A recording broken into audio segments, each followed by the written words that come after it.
Hey there, what's up? This is Paul Murphy. So recently I attended a mastermind at the Napoleon Hill Foundation, which I actually won from promoting a product that was launched by Russell Brunson called Secrets of Success.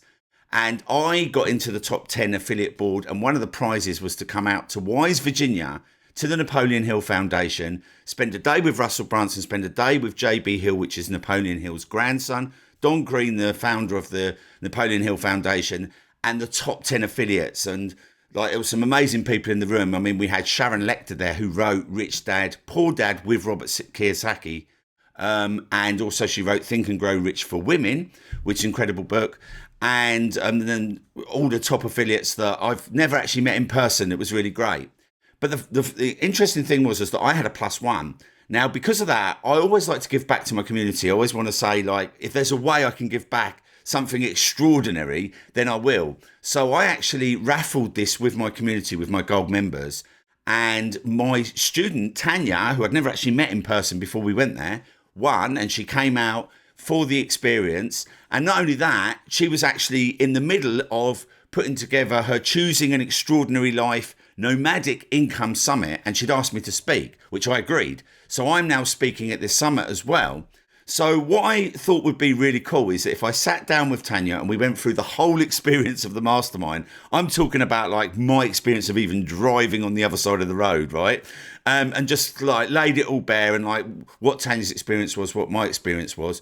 But then also talk about the summit so that we can kind of let you guys know, because tomorrow it's starting and it's completely free. Now, if you want to grab that now, you can actually grab the link. You'll see it in the show notes. You'll also see it in the description and in the comments. And like I say, it's completely free to attend. I'm getting nothing for this. I'm just giving back, right? I wanted to support Tanya with this. And in fact, from what I've seen of everything that's going on with it, it looks incredible. And I'm actually going to be sharing some of my like ninja secrets on YouTube, some of the stuff that I've learned recently that I haven't kind of gone into great detail with. So if you want to get that, obviously go and grab it. Like I say, it's completely free. It's running over the next few days. But without further ado, what I want to do is get into the interview with Tanya. Like I say, we talk about the mastermind, my experience, Tanya's experience, and then we talk about the summit. And I think you'll get some good insights, and I think you'll enjoy it. And I'm leaving this completely unedited, so you can just sit back and enjoy it. So without further ado, here we go. Here she is, Tanya Holden. Hey, what is up, everyone? How we doing? Paul here, and I have my amazing friend Tanya. And Tanya actually recently won the basically what happened was I won a mastermind for Secrets of Success. I'll try and say it, which was the launch that was last October, I think October 23 actually. So it's almost a year now. So that was when they launched, and basically it's a launch from Russell Brunson and Justin Benton, and basically it's kind of all about the mindset, like Napoleon Hill. It's all about the books and all about the kind of audios, and Russell's been kind of building a library and doing all these funky things. So what happened was I every sort of 3 to 6 months. Actually, Justin reached out to me and said, can you promote this? Because I promoted ClickFunnels 2.0 and I got in the leaderboard. So he said to me, we'd really love you to promote this. And I didn't even know about it, right? So I was kind of like, I'm going to promote it. And then what I did was I created a system inside our gold membership where people could copy my system and promote it themselves. So I kind of like used my system and then gave it to everyone to promote, which is what I normally do. And then what happened was that obviously I got in the leaderboard as a result of that. And then I couldn't go to the first mastermind, which was in Chicago, I think. And then the second mastermind was in Wise, Virginia, which I think, from what I gather from everyone, was probably the better one, because we got to go to the Napoleon Hill Foundation. We got to go to the library. We got lost. It's all like so much, like all in one day. And I literally flew out on the Friday, was there on the Saturday, and then flew home on the Sunday. Didn't get home to the Monday. And as a result of that, I had a +1, which I didn't know I had. So I was thinking, like, do I take someone from the UK, or do I like? I thought it'd be really cool to give it to one of my students, because like, I know that some people will get so much value out of that, and people who are kind of in business, like a lot of my friends are not doing business. So I thought, I'll give it to one of my students. It'd be a really cool thing to give to one of you guys. And so I raffled it off, and Tanya won. and basically came out with me, and we had a bit of a sort of 1 day adventure out in Wise, Virginia. And I thought it'd be really cool to bring Tanya on so we could talk about it, tell you our adventures, tell you how we got lost and all that sort of funky stuff. So first of all, thanks so much for coming on, Tanya. It's great to see you again. And yeah, how you doing? Great. It's wonderful to be here. Thank you so much. Yeah, no problem at all. So yeah, so you drove up, didn't you? Yes, I drove from Mississippi to Yeah, Virginia, so it's about a 10-hour drive. I didn't calculate it right, and I ended up getting there after dark, just like you did. And yeah. so that was quite an adventure driving up, wasn't it? Yeah. Well, yeah, yeah. For me, well, basically, because I had two connecting flights. So I got, so one of my biggest fears about, because I had, the last time I went to America was in 2009. And I've never driven on the other side of the road in any country, right? And that includes Europe. I always like will get a transfer if I go on holiday somewhere or do something. So one of my biggest fears was driving on the other side of the road. So as I was telling you, I had like this nightmare of like get in the car. It took me about half an hour just to work out how to like drive the car because you had to press a button instead of put a key in because I've got an old car, right? So I just keep my old car because it works. So I put a key in, and like you had to press a button, press a brake, press a button. I can't remember. Like it's kind of like that was throwing me, and then I sort of lost my confidence, and then I had to drive at night, and then I my sat nav wouldn't work because I didn't have any uh, internet outside the airport, so I could program it in the airport, but then it went blank, and I had to sort of try and remember the route, which was like Route 23, and obviously I had to do automatic, which is manual. So I had that entire nightmare, and then like when I got to the hotel, I genuinely didn't think I was going to get to the hotel, right? So I got there. And then I just passed out on my bed. I was like, "Yes, I'm here," So it was kind of funny that I even managed to get there in the first place.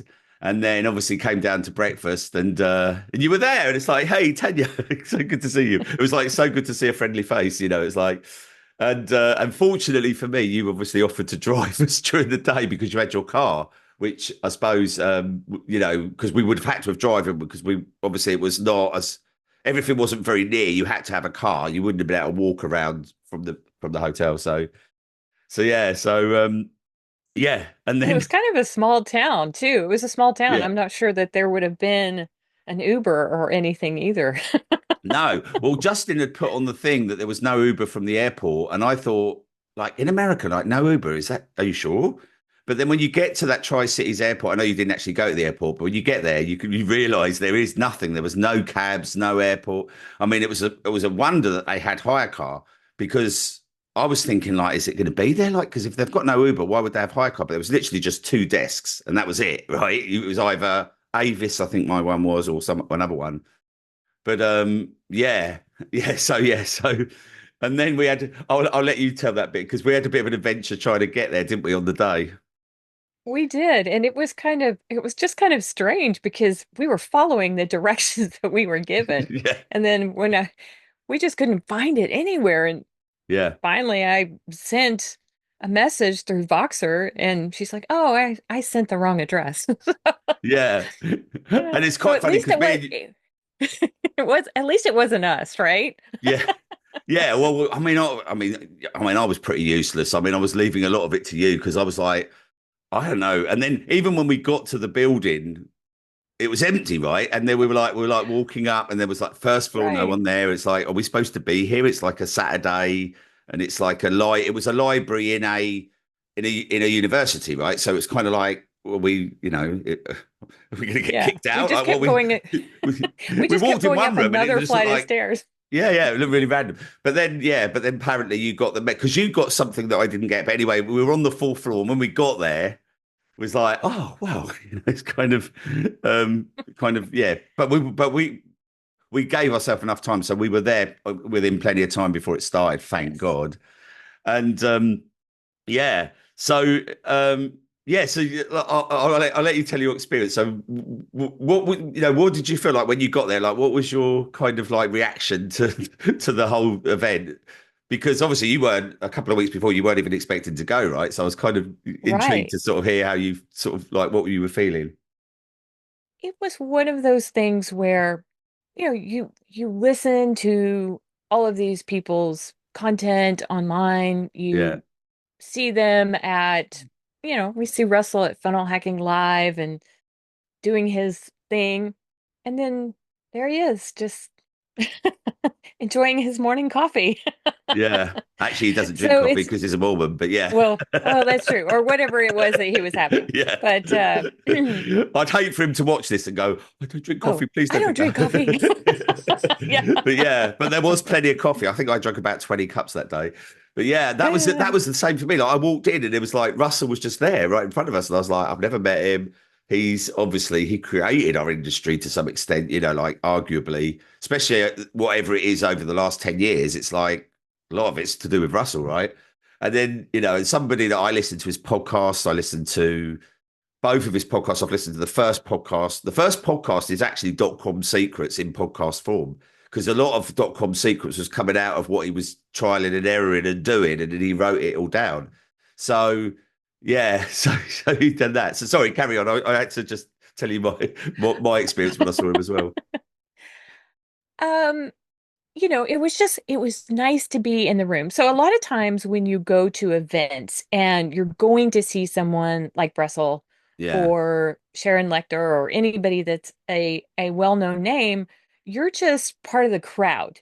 You're yeah, in a, there's thousands of people in the same room where you are.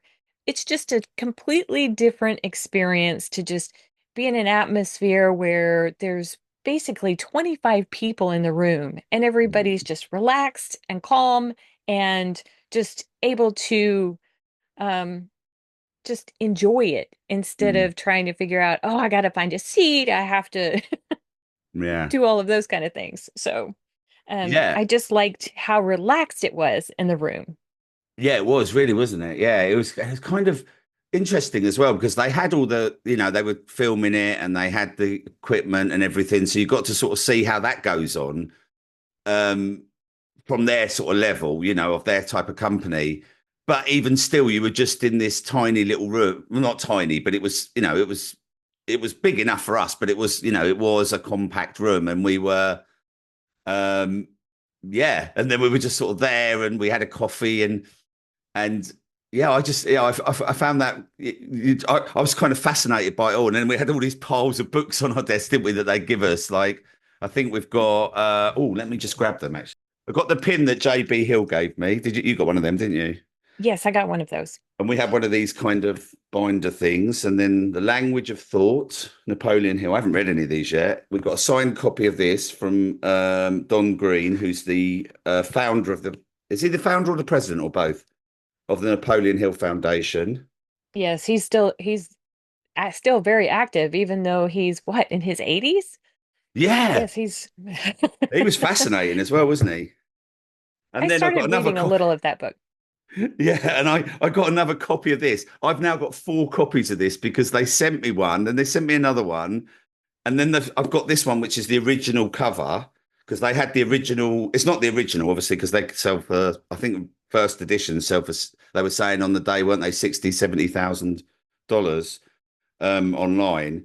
But this is obviously made like it's because it says like official, but it's made the way the original was done, which I think because there's so many editions, isn't there, of this Hmm. book over the Yes. years. And then I got that one. I still don't know how I got all this home. I managed to sort of squeeze it. I only had hand luggage, right? Because I wasn't sure if like taking overhead luggage was a bright idea with a connecting flight. That one there, Truthful Advertising, which is like huge, and it had this little thing inside it, which is yeah. Anyway, if you're listening on the podcast, sorry, I'm almost finished because you can't see. But that one was called Have It All. The other one was Napoleon Hill, Truthful Advertising. And then we've got Outwitting the Devil, which Russell said was his favourite book, and then an action guide for Outwitting the Devil, which yeah, At some point, I'll get through. Have you managed to start reading anything yet? I started reading Dawn's book. That's the one that I started reading, but Oh, right. I haven't made it very far. Mm. No, no. Well, you've been busy on something Yes, we're going to I talk have about in a been. minute. So yeah. So oh, cool. So yeah. So yeah, so I'll tell you the first thing I did because while it's just it popped in my brain. So basically, I got in the room and I was like, I've got to go up and say hello to Russell, right? Because I've never spoke to him. He doesn't. I don't know if he knows me or whatever. But I went up and spoke to him, and I know because I listened to his podcast. He doesn't. He's introverted, right? Which I'm kind of introverted as well. Like if I don't know somebody, I don't always go up and say hello, or I. It's kind of weird. Like you think I'm an extrovert, but I'm actually I looked at the Myers-Briggs things and I looked at the stuff and I'm actually an introvert, which is kind of weird. It surprised me as well, but I am. I'm not really that confident, if that makes sense. It's kind of a thing that I've learned how to do. But so I kind of like think in a way like I'm similar to him in that respect. But I wanted to break the ice in a funny way. So I went up to him and I said, hey, Russell, how you doing? I know you don't like it when people just come up to you. I said, Jimmy Carr, who's a comedian in the UK, he said that someone asked him at one of his events, what's it like being famous? Because Russell's obviously famous. And he said, it's like you walking around with dementia. He says, everyone knows you, but you don't remember anyone. Right. And he said that he laughed and he said, I'm going to put that in my podcast. And I was like, yes. So I think, hopefully I broke the ice, but I was still a bit nervous. And then obviously we all had a speech, didn't we? So we all had to introduce ourselves briefly. Then we had a speech, a speech, like a talk for 20 minutes. I think it was 20 minutes. And then I wasn't sure if I was added because I'd won the original one. So I spoke to Justin and he said, you're last. So I don't know if he added me or whether I was actually on the list. I'll never know. But because I was last, I didn't know Sharon Lecter. I didn't know her face. So she came up and spoke. And obviously, she wrote Rich Dad, Poor Dad and Think and Grow Rich for Women and some other books. Then you had J.B. Hill, who I didn't know was there. Well, I did when Russell said, because he was nervous in front of him, wasn't he? He said he was nervous in front of him. And so then you had JB. So I had all these people and I got to see who they all were. And some of the people that were in like leaderboards with me, and they've been in leaderboards in other competitions like Doug Boughton, Sean Osborne, Chuck. Was Chuck in the leaderboard? I think he might have Yes, been. Chuck Pennington. Yeah, I think he was in the leaderboard Chuck as well. Pennington. Chuck Pennington. So yeah, so you had all these people, and obviously as I'm watching all of them, and they were all really, really relaxed, and it got to me, and I'd lost it by then. I was like, I can't do it. So I got up, and I think I kind of got through it, and it was okay. But I think I was engaging enough so that people like because people were coming up to me and asking me questions afterwards, and then somebody asked me to work with them. Sharon actually asked me, gave me a number, and said, "Can I work? Can you work with me?" So I thought, well, obviously I did something right, but I was, I think that was the most nervous ever been. It was only the second time I ever did a speech. So yeah, so that was my I I think it was that it kind of threw everyone that there was not even a whiteboard or anything to write on. And I think yeah, that was because the elevator was down. Everything about that day was kind of strange because they weren't even able to get we walked up 6 flights of stairs up and down all day that's true. because the Yes, I elevator forgot about wasn't the working. elevator. Yeah, but there was no elevator. And do you think that's why they didn't have the whiteboard? Probably. Yeah, But anyway, I think that if you'd had something to write on, it might have taken some of the pressure off. yeah, yeah, exactly. Yeah, cool. So what I want to talk about actually, what would you say your biggest takeaways were from the day? Like, what would you say? Because I had a dozen, right? I had loads. I'll tell them hmm in a minute, but I was just curious as to what, like, because I think you said to me, didn't you, when you got there, like you didn't really know what to expect, and it kind of wasn't necessarily what you expected. But yeah, Right. Kind of. Okay, so let me tell you what I was expecting. But yeah, then, obviously, when you're in a room with that caliber of people, you're going to get lots of takeaways from it. But it just wasn't quite what I was expecting. What I thought was going to happen is that each person that was an affiliate for Secrets of Success, that they would then tell how they promoted that launch. So, Yeah, that would I make was sense, actually. Yeah. Yeah, yes. totally. So Yeah. I was expecting each person to say, okay, well, here's how I promoted it. I ran ads or I didn't run ads, or, I had a connection to an audience that would resonate with this, whatever it is that they thought brought them success with that launch. That's kind of Mm, what I was expecting. mm. But it was still really valuable Yeah. because, you think that when you get 10 affiliate marketers or people that promoted a launch in a room, they're going to be all very similar.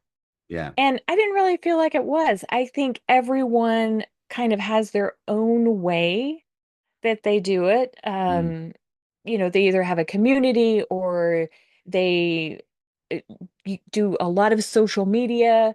And then, of course, yours is completely different than everyone else's. yeah. And so it was just a really nice variety of just being able to hear people's take on why they did talk about how they promote stuff, but it wasn't really specific to Secrets of Success. It was more like, here's how I run my community, or here's how I engage with my audience. Mm, So it was different in that respect. Now, one of the things that I really have thought about the most since attending the event is Russell was talking early on in the day about that you have to close the door on negative experiences and negative people and things in your past that were not positive. You have to intentionally close the door on those things and move on. And that if you don't, that the problem is that it continues to affect what's happening to you in the present. That an unclosed door of a negative experience is allowing that to affect your future, and that it prevents you from being able to move forward and open doors on positive experiences. So I've actually thought a lot more about that than I would have thought when he was initially talking about it. So I did like that. And I thought kind of a through line through what everyone talked about is that how important it is to work with other people, to work together, to associate with other people, to be in the room so that you develop those personal connections with people, mm, which I think a lot of us we basically work alone mm, almost every day. mm, And so those were a couple of the things that I thought were really important. mm. Yeah. It's interesting, isn't it? Because like you and I met and we spent the day together, and now I feel like we're friends, right? Like not just like when you say someone online's a friend and they're not really. I feel like we're friends, right? And we had Yes. we were on a call the other day and we were chatting for more than the actual official part of the call, and that's only because when you get to actually spend the day with somebody and you get lost in the car with them, or all those sorts of things they are, as you say, we're probably spending more time on our own in this day and age than we ever did, especially because we're so entertained online and we're doing our own business and we're doing. Yeah, I thought a lot about that on the way home. I thought, do you know what? I've never done a mastermind in person. I've done lots of online masterminds, and I was like, do you know, I need to do more of these. This is really important. And there is a lot of stuff that you get from the speeches and stuff like that, but that's actually, in some ways, that's not the most important thing. You can pick up nuggets, but just being there.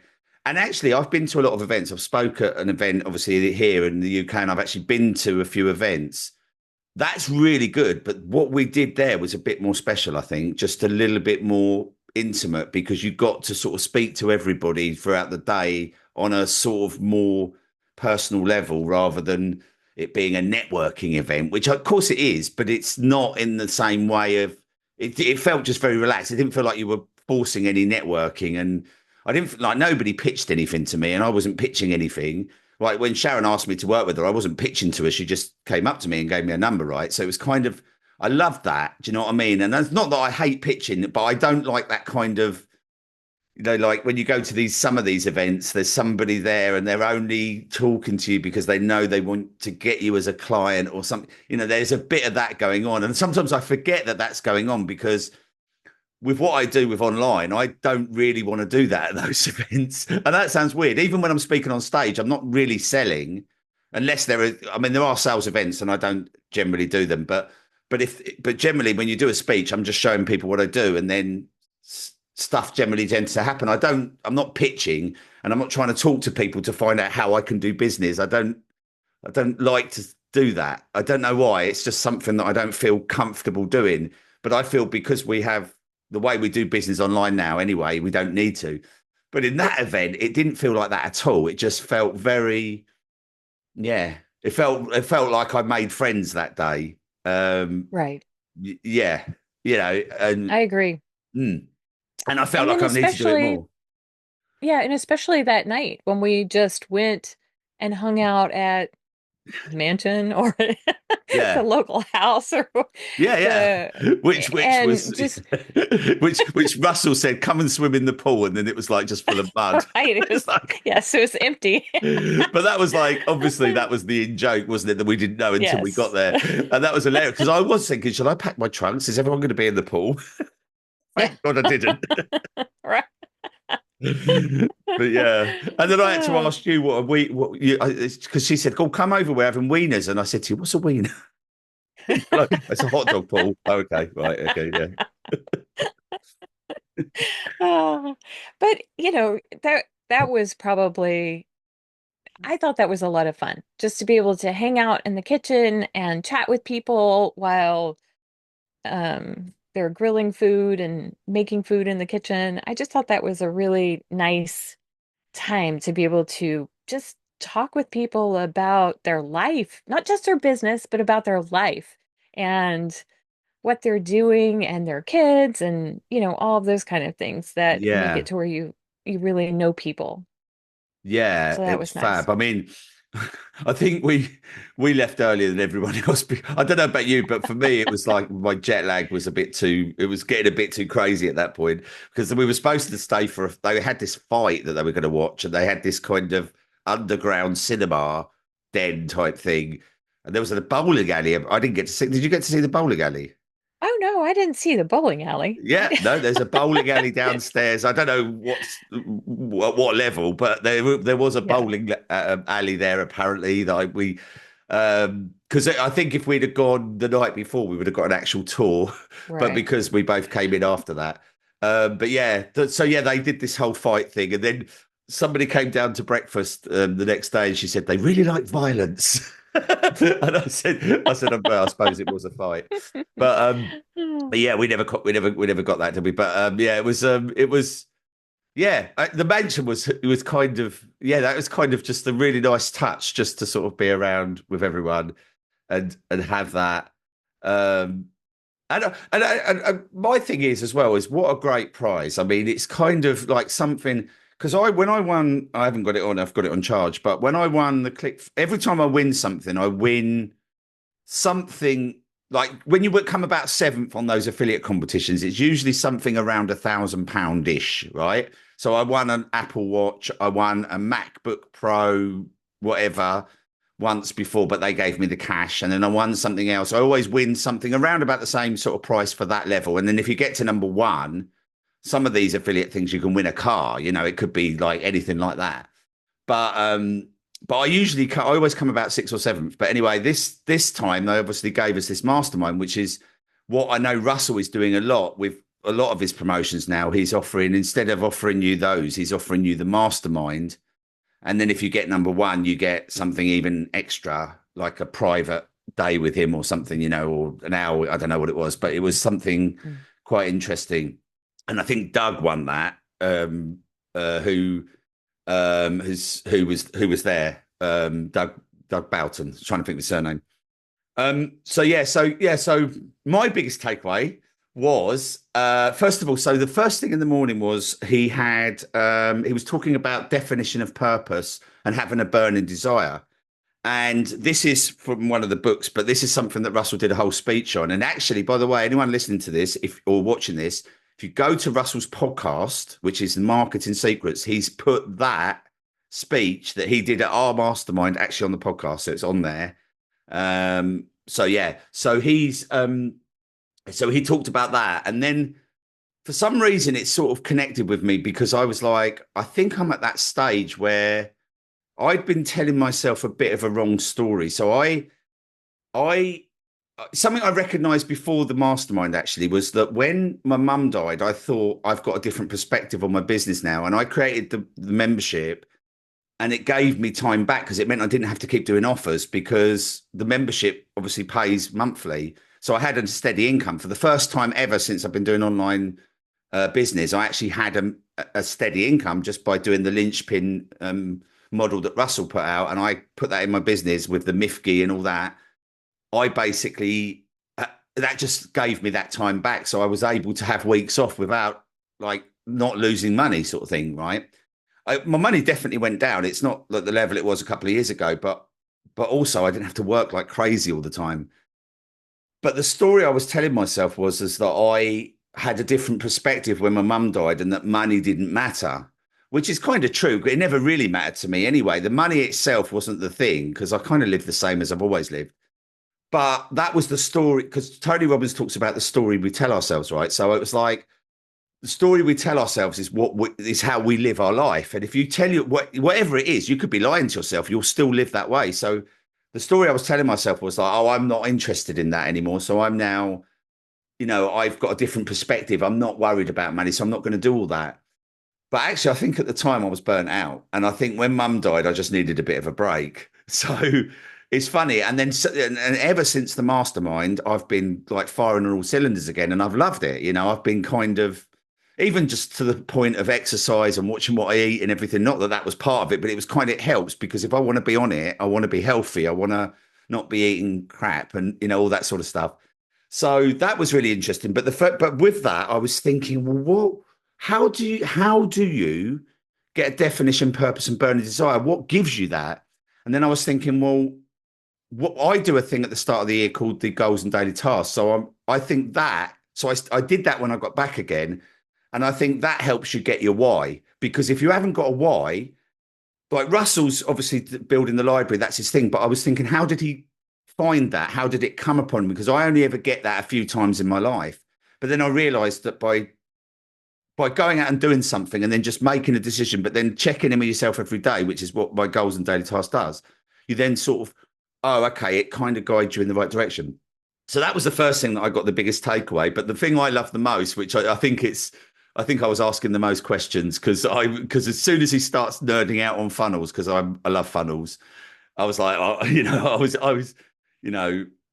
some of the speakers were brilliant and everything, but I was probably not as engaged or switched on, or maybe I was a bit tired or whatever. But when he started talking about the funnel, I was like, right. And I kept asking him questions. And the biggest takeaway I got from that was, how do you run a live event like live, but with the same energy, which is difficult because if you run a webinar live, people will say, like when I do my weekly call, people will say on that weekly call,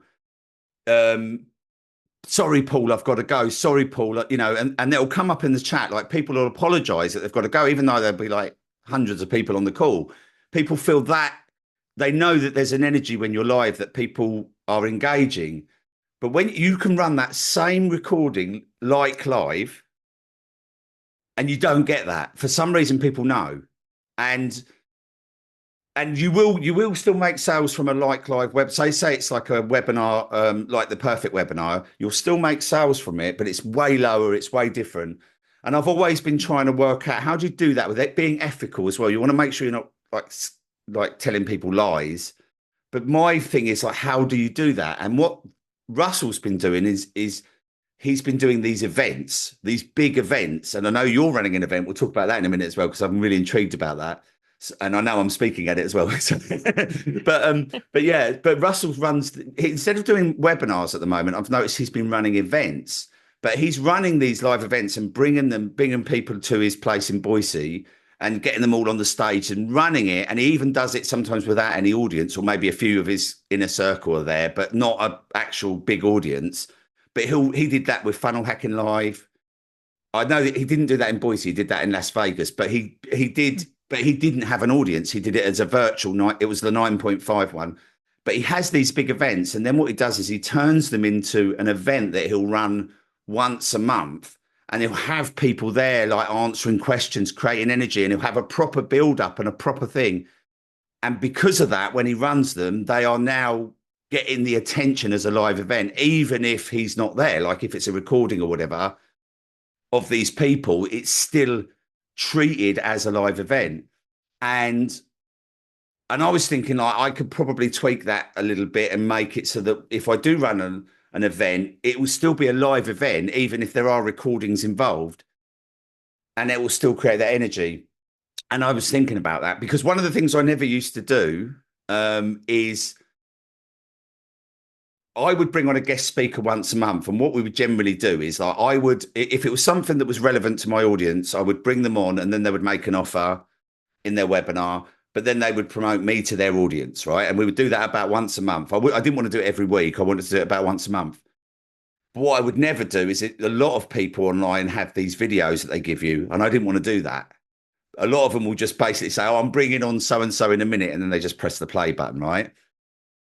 But I understand that they work just as well because it's still a live event because you're there presenting it and you do that. And I had a problem with doing that from an ethics point of view, but I've had to think about that and I'm not sure how I'm going to work it. But there is a way to make a live event live, even if you can't be at every event, right? So that was kind of a massive takeaway for me. I was like, oh my God, there's something because I want to be able to run live events every week or every month, but the energy to actually do it like that all the time, there's only so much energy you've got, right? You can't actually physically do that.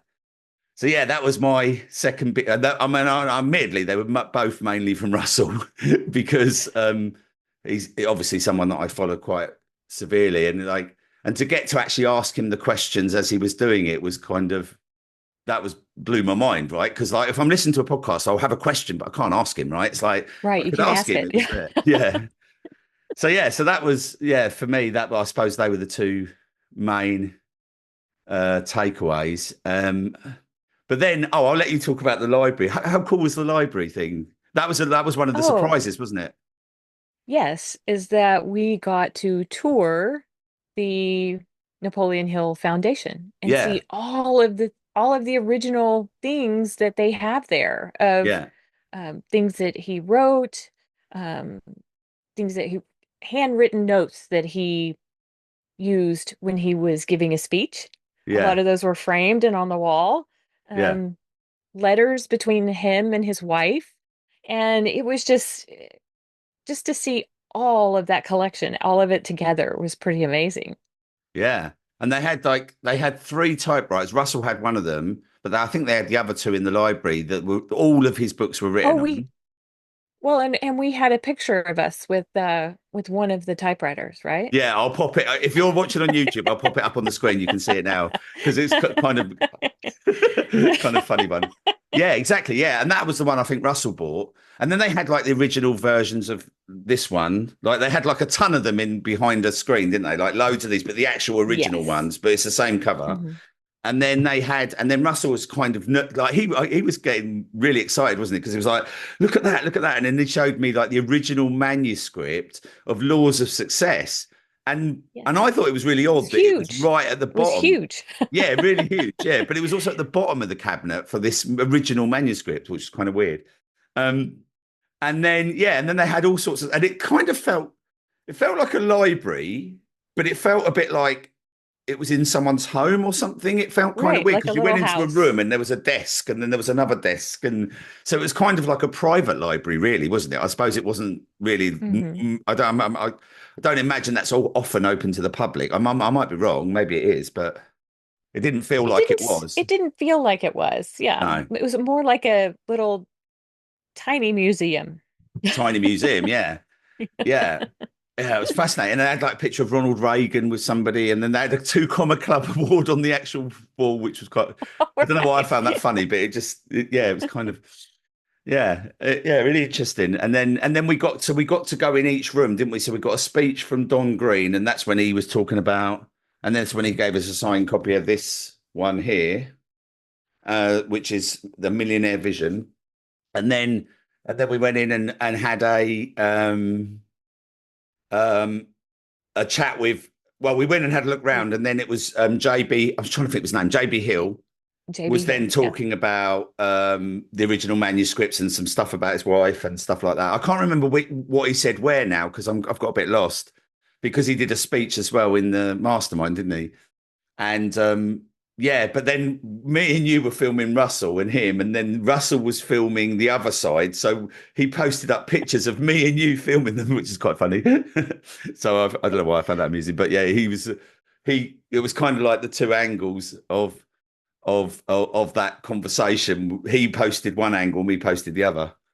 But Yes. yeah, but it was really cool. I just I haven't really stopped thinking about it actually. It's kind of bizarre.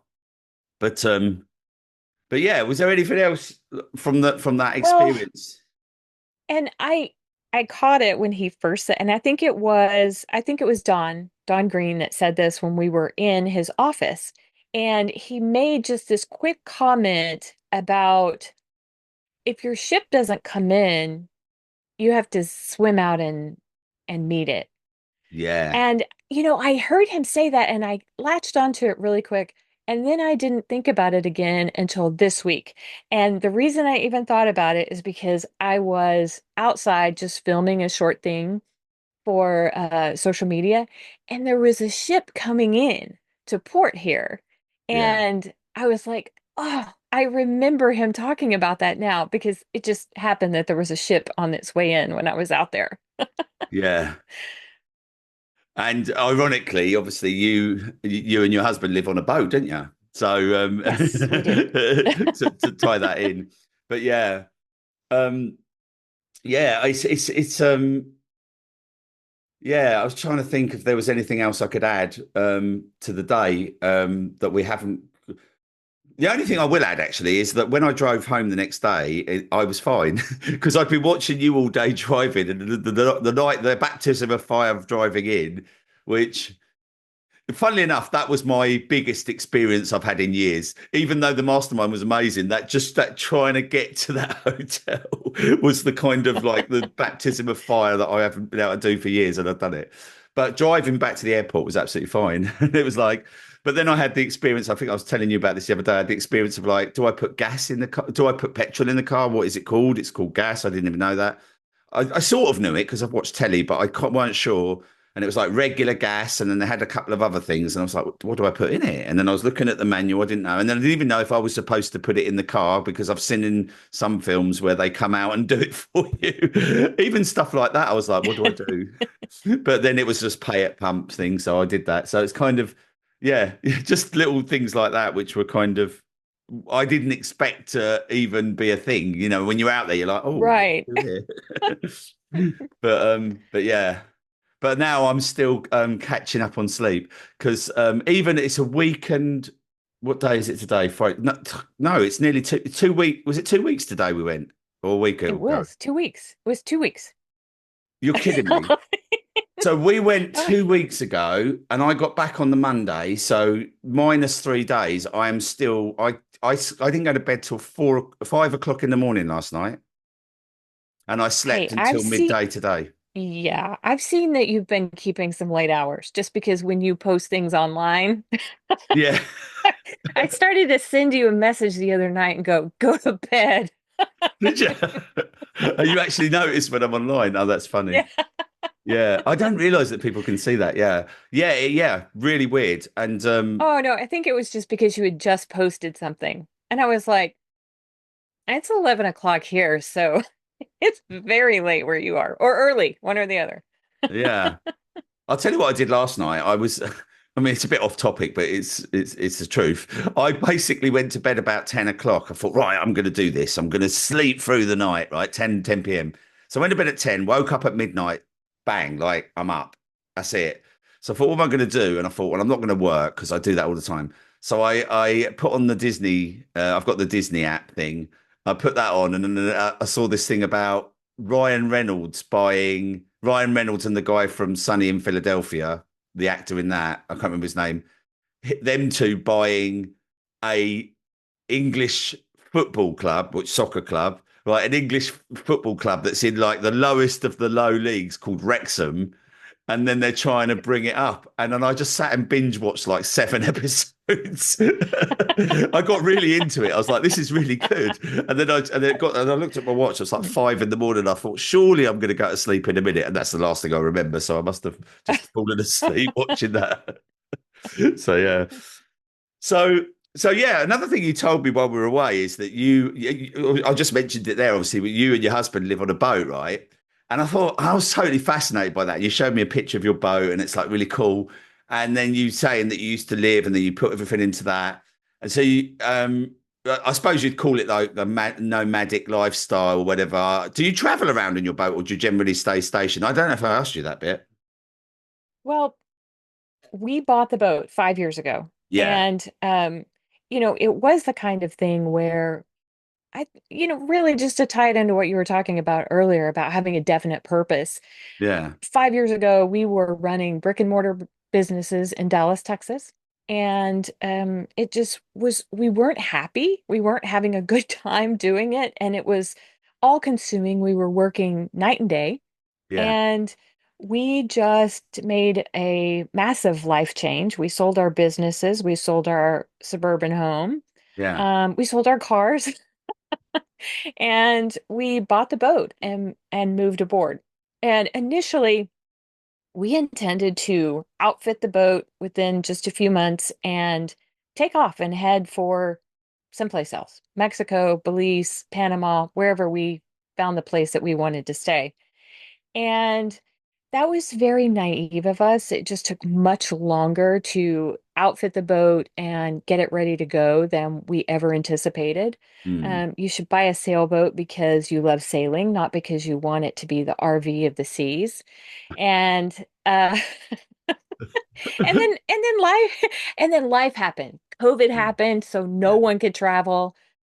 Different things happened in just family things that we needed to stay here and deal with. And so we are actually ready to start traveling. We've been in Texas most of this time. We're in Mississippi now. Mm. We are just really waiting for hurricane season to end. And once it is, then we are going to head for Mexico. So Wow. to answer your question, we haven't done as much traveling yet as we had intended to, but we are ready to do it now in a way that we haven't done before. It's on the cards. Oh, I'm actually slightly jealous actually because I've had this problem trying to because I want to move, right, and I've been trying to sell this place, and every time, in fact, I put it off for years.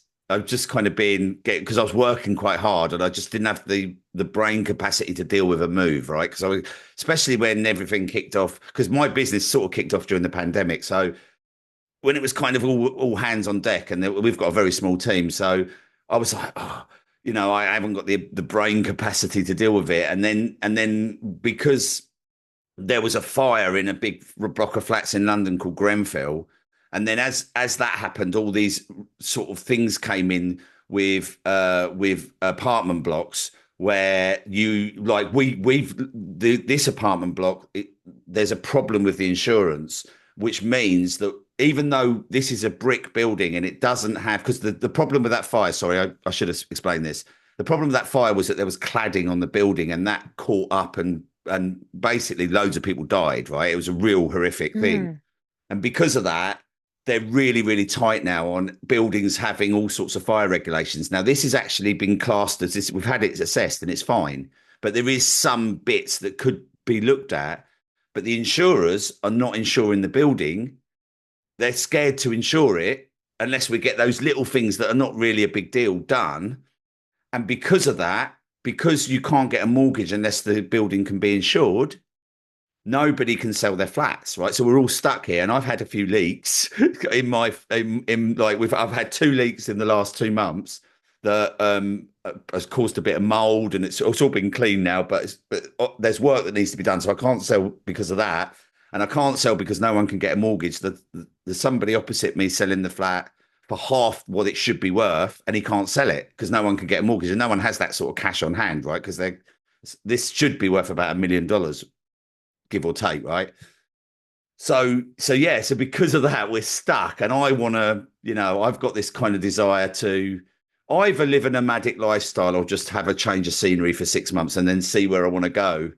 Which so I'm yeah, I think I commend you for doing all that, especially, as like what you just said you went through and all the stuff you had to do with the boat. And now you're kind of getting to the point you're ready, right? Like Yes. I think it's going to be so much fun for you. Well, it may not be, but I suppose it'll be an adventure either way. It's going to be an adventure.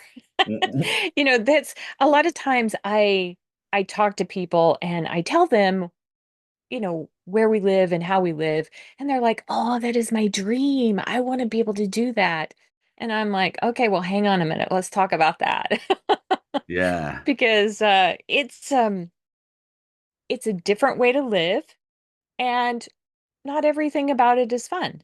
It Mm. is work. It is definitely work in a way that you don't really realize when you just live in a house. Yeah. So, Yeah.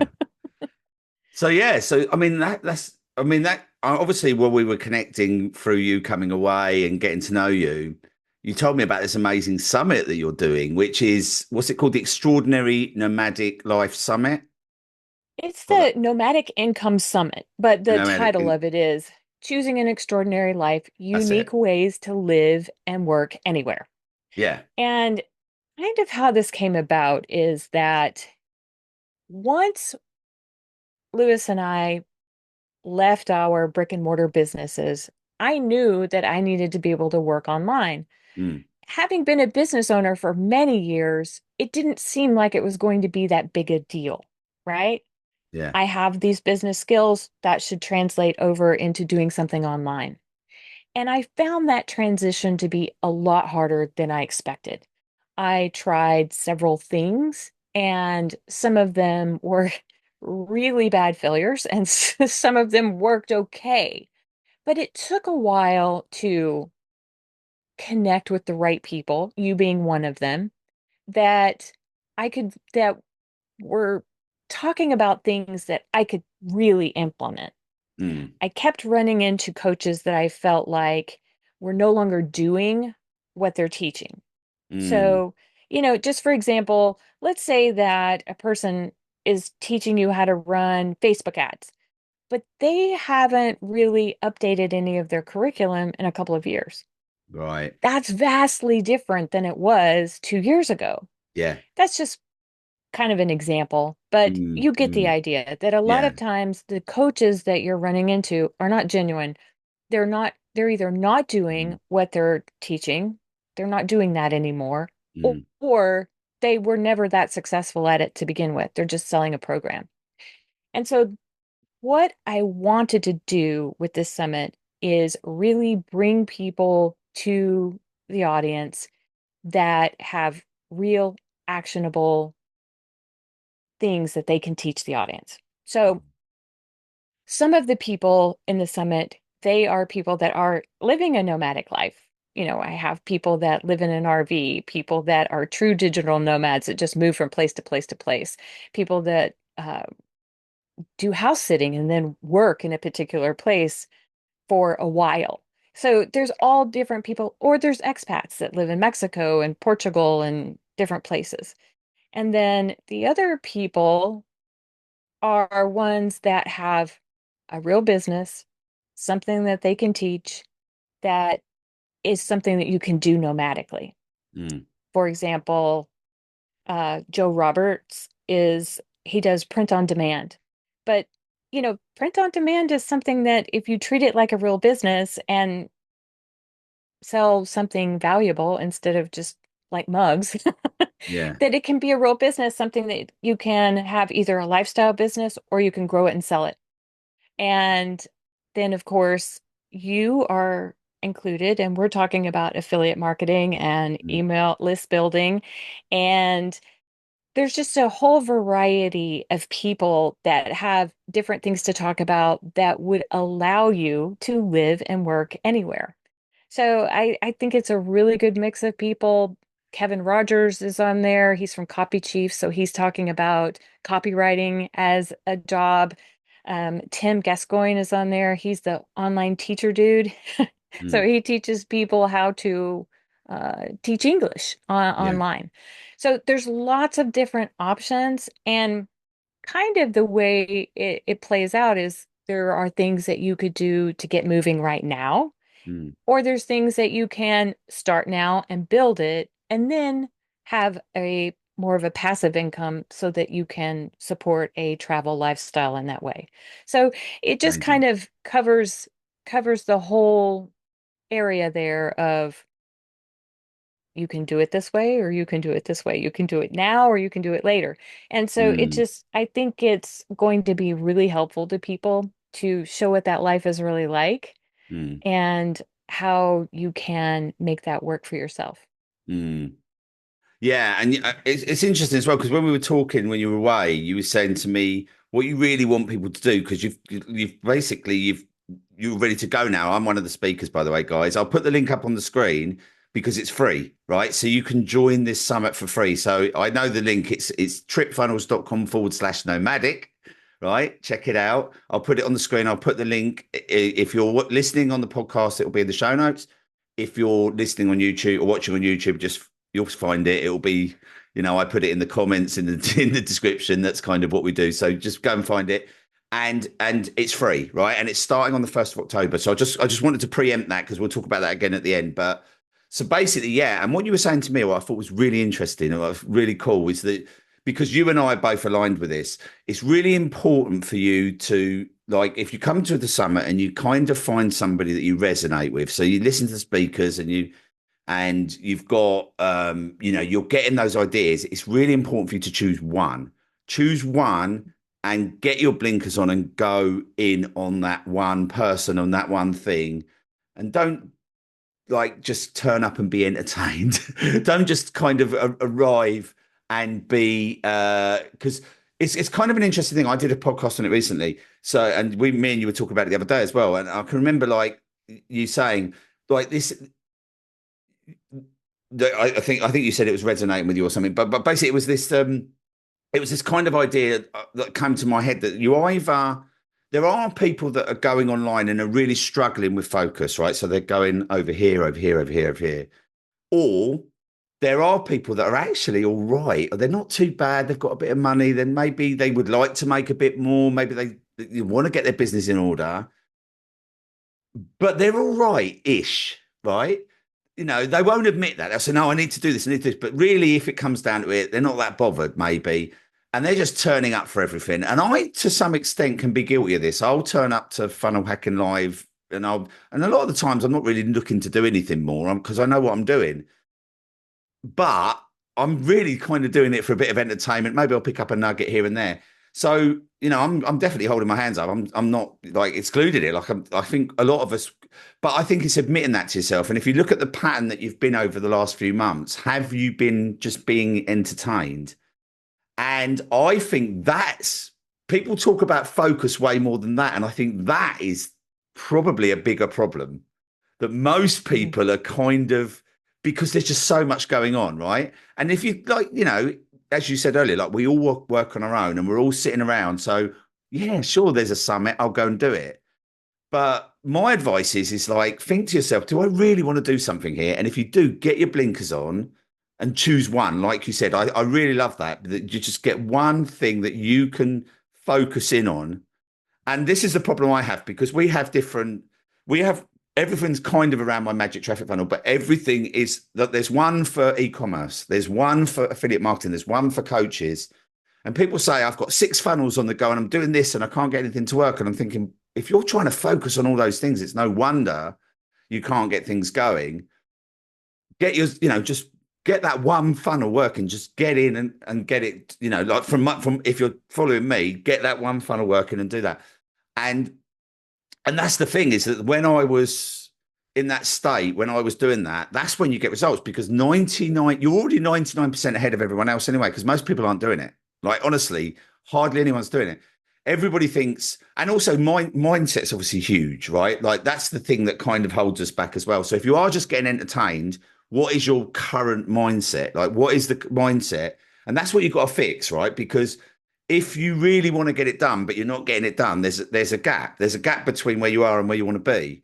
And what is that? How do you bridge that? And sometimes it might be reading one of these books or doing something, but then when you actually have got that focus in, and I always think about the easiest way I can describe it is the why.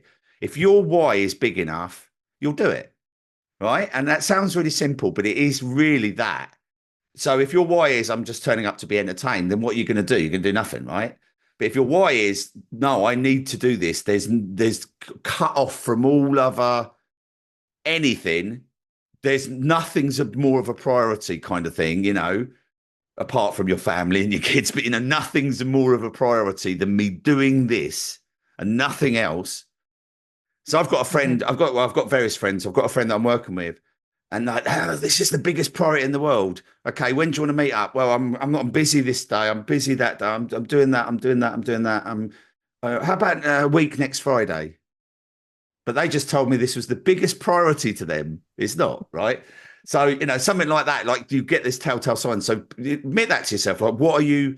But the only way I think you can make something, I'm sort of over egging the point, I suppose, but the only way I think you can really, really, really focus and stop the entertainment maybe is to have your why. That's my I don't know of a better way to do Mhm. it, and I don't know, like, it's not always easy to get the why, but if your why, your burning desire, definition of purpose, burning desire, as Russell says, is bigger than anything else, then there isn't anything that's going to stand in your way, right? You're going to get there, unless it's something that's out of your capability. Like if I said, my why is I'm going to be the fastest runner in the world at 52. Yeah, right. Go on, Paul.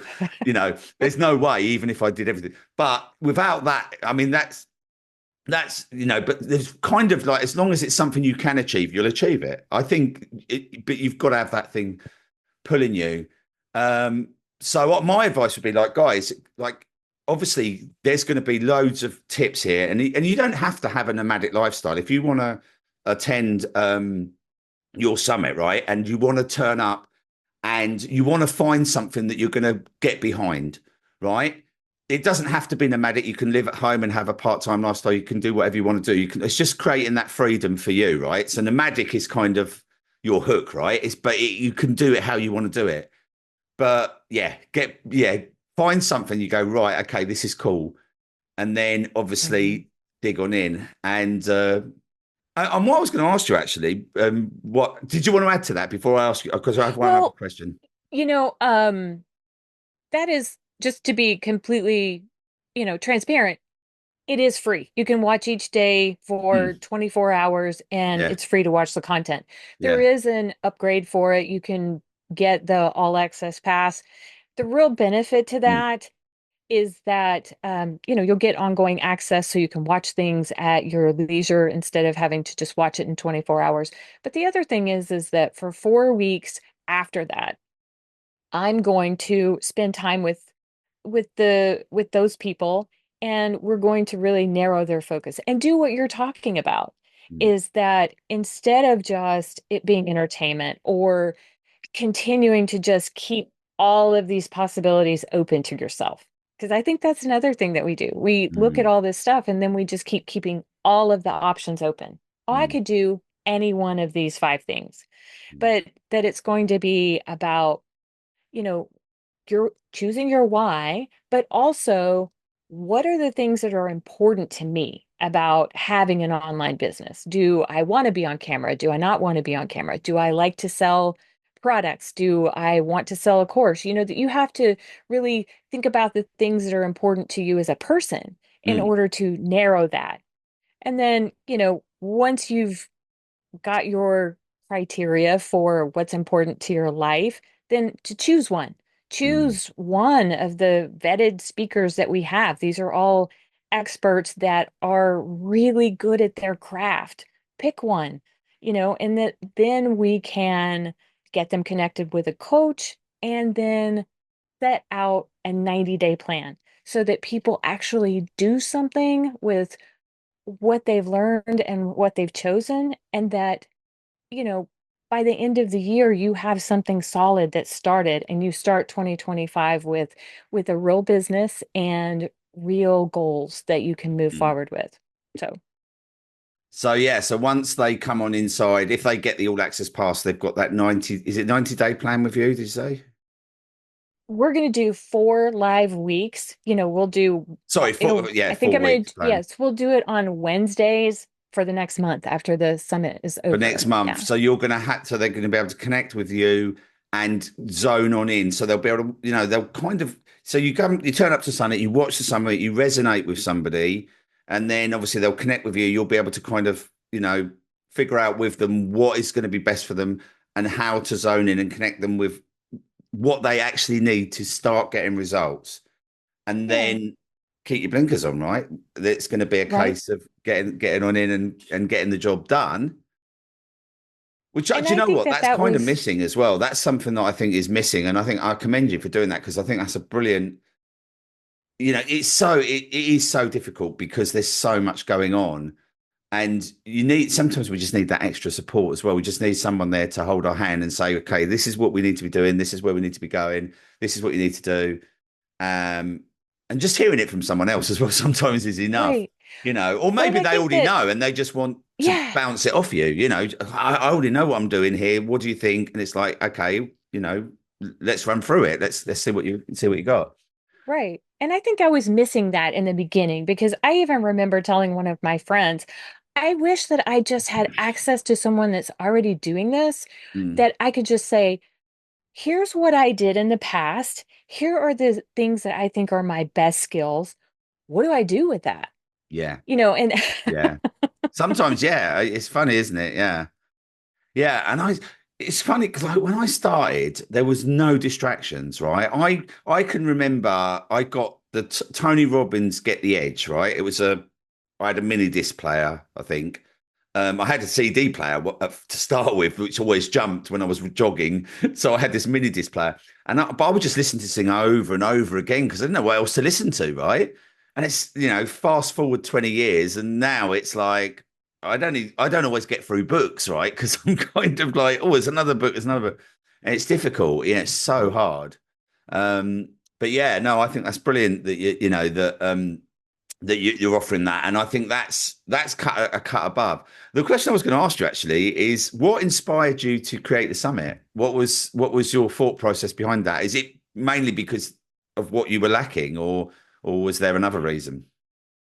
well, I mean, there was there was both a business idea behind that, and there was also the thing that I was creating because it wasn't available.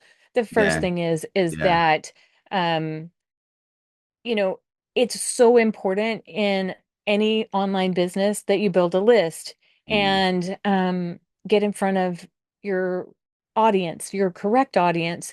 And that was part of it. yeah. Um, And do but you know I what? Before you wasn't, tell me the next bit, most people don't tell you that bit. So this is what I love about you. Tanya is one of the most honest people I've ever met. There's no scammy marketing. She will tell you, look, I'm doing this, but I'm doing this. But most people won't say that. It's, I want to make an impact. I want to do this. But you're trying to run a business as well. And I think that's brilliant that you just said that because I wasn't meaning that, but I wasn't meaning to sort of push you in that corner. But you all volunteered it, right? You just said, no, this right. is what I'm doing. And that's what I love about you. And this is like some of the stuff that we were connecting on the mastermind when you were telling me about the different people and different things. And I was thinking, you don't get to have these conversations unless you're in a room with someone. But that is you, right? And that's what I love. And this is why you guys, if like, obviously, this is one of the summits that I know that you're getting somebody genuinely cares, and she tell you this, tell you it straight. So sorry, before you tell me the next bit, I just wanted to add that. Yeah. But yes, and honestly, that's actually one of the reasons that I did it is because I think that sometimes people get online and you hear someone and they're so charismatic and you're listening to them and you think, "Oh, I can learn from that person." But once you step back and look at it, you're not even in a place in your business where you need that yet. If Yeah. you haven't started online, you don't need a course on how to run Facebook ads Yeah. because you're not at a point where you have anything to run an ad about.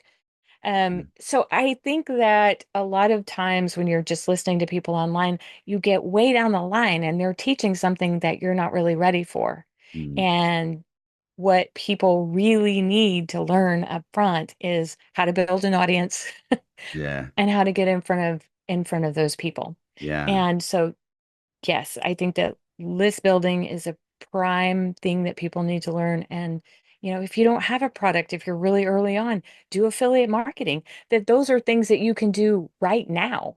Mm, You don't have to wait for those things. mm, Um, yeah. and then just from the standpoint of getting the right coaches in front of people. And because Yeah. I've bought plenty of coaching programs that were not what I needed or were not the right person for me. Sometimes you get into a program before you, unfortunately, before you find that out, that you get into it Mm, and then you're like, what, I don't resonate with this. I don't like this process. This doesn't feel authentic to me. But you yeah. don't know that until you're already involved in it. And so that was the other reason is that I just wanted to bring people to the audience that I've already vetted, that I either they have been a coach of mine or they are now, or they're people that I've listened to their content enough that I feel like they are genuine, authentic people. Love So that. Yeah, that's brilliant. Yeah. So we'll put a link back on the screen, guys. So it's tripfunnels.com/nomadic. And obviously I am one of the speakers. And we literally went through what I'm going to be covering. And I think even if you follow me, right, and you know everything about what I do, there's some real nuggets in there. I actually thought there was some good stuff. That we've put in there. So, and I've got some bonuses and things like that in there that Tanya's going to obviously let you know what she's prepared to give you, but I've given her a ton of stuff that she can give you. So there's some stuff inside there that I know will help you. So if you follow me, obviously I'm one of the speakers. But what I love about it is none of the speakers. It's not set up in such a salesy way. They're all there to tell you what they're doing, tell you how they do it, give you insights, give you tactics. Everything in there is to get you inspired, to get you going with what you need to do. Then Tanya's going to work with you so that you can choose something that's going to be authentic. And I can tell you now, I know from what you said to me when we went away on the mastermind that you would not have anybody inside of there that you wouldn't recommend in the first place. So it's a case of you guys obviously seeing what resonates with you, seeing who you want to work with, and then obviously connecting with Tanya over the next few weeks to hone that in if you want to. And then obviously she'll connect you and put you in the right direction. And I give this 100% of my support, and I'm going to make this clear as well. I'm making nothing from this. I'm doing this because I believe in it. I think it's a great thing for Tanya to be doing and offering and supporting people who were in a position that you were once in, Tanya. And I've been in that position many times as well. Found myself in things that I didn't want to be in and didn't know where to go, and it's completely free. So you can turn up to the summit. It's free. There's an all access pass. It's not very expensive, guys. She's not charging you the earth. It's worth getting. So you can grab that. You can get a load of bonuses with that as well. And yeah, that's basically yeah, tripfunnels.com/nomadic. Grab the link, go do that.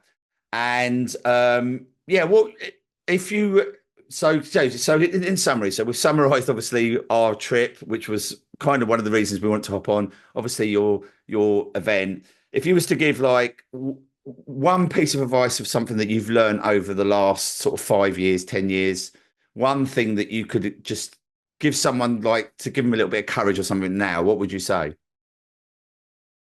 as far as creating a business or just, I don't know, Yeah, if yeah, you yeah. I really, suppose so. I meant like any okay, piece of life advice, yeah. business advice, anything that you felt that was, yeah. I made it a little bit vague, didn't I? But yeah, anything you fancied Well, sharing, really. the main reason I remember when we were first starting this journey, when we were in the process of selling our business and selling our home and selling most of our stuff. My mom was just crazy over this, and she's like, "Why are you doing this?" Because yeah, Yeah. anytime you make this, your mom is not going to be on board with you leaving the country usually. Um, but I said to her, I just never wanted to have an ordinary life. Mm, And that was really the whole thing, is that it wasn't that I was just intent on doing something that was risky. I just wanted more out of my life. Yeah. And I just want to encourage everybody to, if there's something you want to do, do it. Do it now. Yes. You know, that, Yeah. there's no time to wait, No. that anything can happen. But I mean, we don't want to live in that mode all the time, but really No. it's just time passes without you paying attention. Mm. And so if there's a business you want to start, if there's someplace you want to go and live, if Yeah. there's anything that you want to do, now's the time to do it. Yeah. Yeah, and I just want to add to that. I am sitting here chatting to Tanya. I'm taking part in a summit. I have personally, I know Tanya has the best job in the world. I have the best job in the world. I get to pick and choose what I want to do. And I came from a council estate where I was bullied. Both of my brothers have spent time in prison. One of my brothers died from drug and alcohol abuse. My other brother is disabled because he threw himself in front of a car when he was on drink and some medication, and it turned his brain and he thought he could stop traffic. My uncle died. My mum died. I promise you, if I can do it, right, and I wasn't saying that as a sob story. I mean, literally, there is no way on this earth I should have been sitting here having this lifestyle, being a millionaire, all these things that I've got out of life is because I made it happen. I decided at some point exactly what you just said, Tanya, right? Was that I decided that I wanted something better. I wanted something different. I wanted to go somewhere different, and don't know where it came from because none of my brothers have done it and none one else in my family's done it. But I just did it, and I just said, right. And I just decided. And, whilst I was thinking that I might be settling down or whatever, or changing, not settling down, settling for what I had was what I meant to say. Now I've got the biggest fire, and I think it's just the start, right? I've got so much to give in the next 10 years.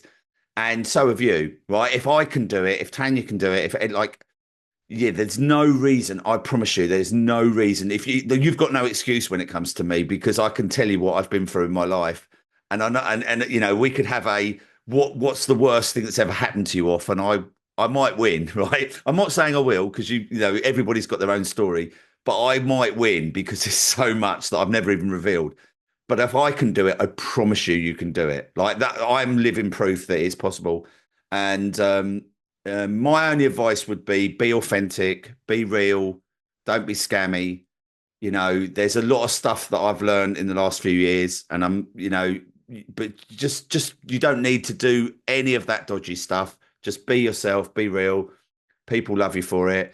And don't be afraid to just put yourself out there and give it a go. That's my advice. So I love that. I love that last comment. So thank you so much, Tanya. Good to connect with you. And yeah, thanks for coming out to the mastermind. And it's just how the stars have aligned that you're doing this summit, something I completely believe in. Brilliant, good luck with that, by the way. It starts on the 1st of October, isn't it? So what day is that? We're on It's Tuesday. It's Tuesday next week. Tuesday. Yeah. So you should, yeah. Right. Okay. So you guys watching this now, I think that's tomorrow. So you guys will be, yeah, this, go and sign up for it. You start tomorrow, and yeah, you get the all access pass. You might as well, right? Get all the extra bonuses, get the help with Tanya. And yeah, I'll see you in there as well. I'll be in there. And looking forward to connecting with you all. And yeah, thanks again, Tanya. It's been great having you on. And that's it, guys. I'll see you on the next episode. Take care. See you, Tanya.